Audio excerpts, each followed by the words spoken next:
make friends with people who want the best for you. Right. Yeah. So, well, and it's a real technical idea.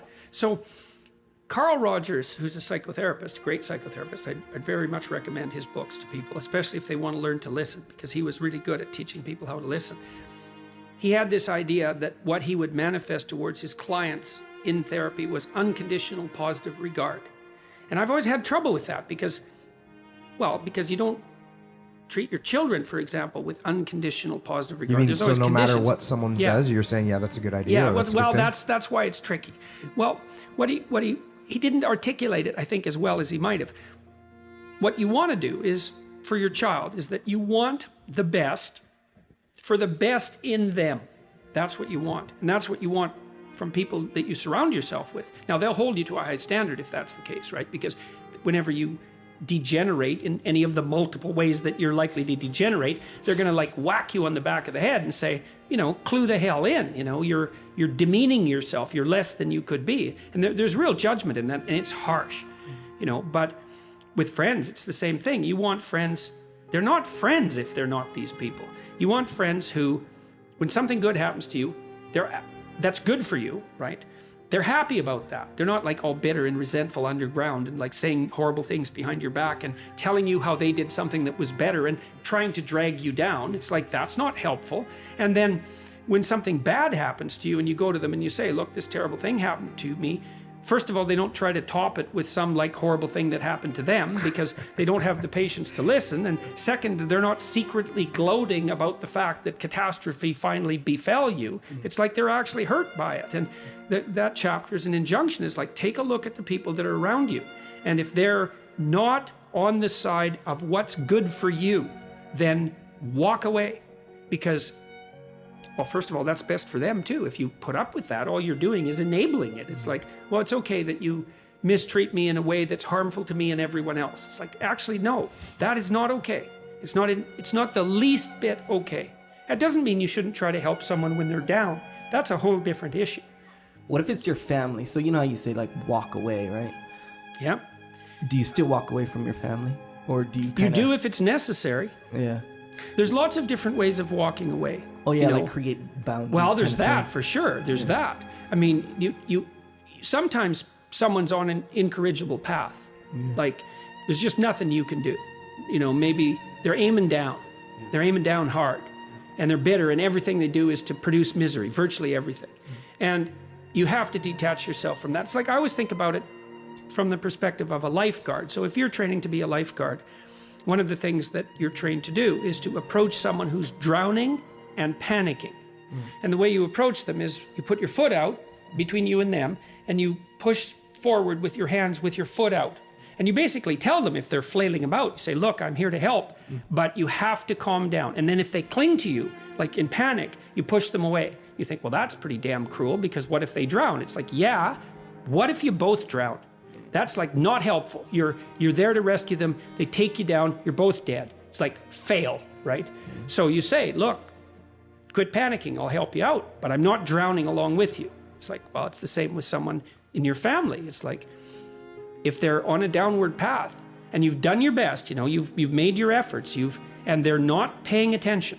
They're not changing. They say, yeah, well, I'll quit doing this. Yeah, I'll quit doing this. They tell you the same story over and over and over. It's a downhill path. You don't trust it. At some point, first of all, you stop offering your words. That's do not cast pearls before swine. A very, very harsh statement, right? But what it means is, if you're offering words of wisdom to someone in the genuine attempt to help, and they treat that with contempt, then shut up, because you're demeaning your words by throwing them away. You think, well, how do you help someone who's aiming down? Well, sometimes you help them by walking away and saying, look, you're aiming down so hard, despite the fact you're my brother, man. It's like, this is killing me. You're aiming down so hard, I'm not coming along with you. And the reason I'm not is to tell you in no uncertain terms that what you're doing is so terrible that I will even violate our kinship to oppose it. And maybe it'll take them 10 years to wake up to that, And so that can be the case because, people often have to be hit so many times before they'll learn. You see that especially if someone's addicted. or otherwise pursuing a pathway that's like seriously downhill. So why should I think that you're actually trying to change? You tell me the story that you use to justify your own idiocy to yourself. And then you tell it to me and you demand that because I'm compassionate, I accept it and therefore validate your excuse. It's really hard not to get tangled up in that, right? Because if someone who's really in rough shape is telling you about why they're suffering, first of all, they're probably about half right in their story. But some of it's justification and excuse and blaming and all of that, failure to take responsibility. It's really hard to stand up and say, no, I don't buy that. No, I don't buy that. No, you're wrong about that. You have to be a brutal bastard in order to do that. But hey, sometimes like surgery is brutal, right? It's brutal. And so this chapter about, only making friends with people who want the best for you, that's a brutal chapter, but it's right, unfortunately. Here's how you know if someone's your friend. A, you can tell them bad news and they'll listen. They won't tell you why, you're stupid and why that bad thing happened to you and how something worse happened to them once and, derail the whole conversation. You can actually tell them bad news and they'll listen. So that's a good thing. And then this is a weirder thing. You can tell them good news and they'll help you celebrate. And that's a really good way of deciding who you should have around you. Because if you have someone around you, something good happens to you and you're kind of afraid to even admit it because, God, something good happened to you. You let that be known and it'll certainly be taken away. So, you come out and you sort of tell someone half-heartedly that something good happened to you and they give you a whack and then talk about, the great thing that happened to them 3 years ago, or worse, the great thing that happened to someone that they knew 3 years ago. It's like, go away from that person. They're not helpful to you. You are obligated not to associate with people who are trying to damage the structure of being. Your being, the family being, social being, all of that. It's like, no, wrong, move away. And you think, well, that's cruel. It's like, it's not cruel. You're sending a message. This sort of behavior is not to be tolerated. Plus, if you make a success out of yourself, let's say, that you develop your character, well, then you're a example, and at some point maybe that's what that person is going to need, is an example. Maybe they'll hit bottom and think, oh my God, I'm not on the right path. It's like, there's an example I could follow.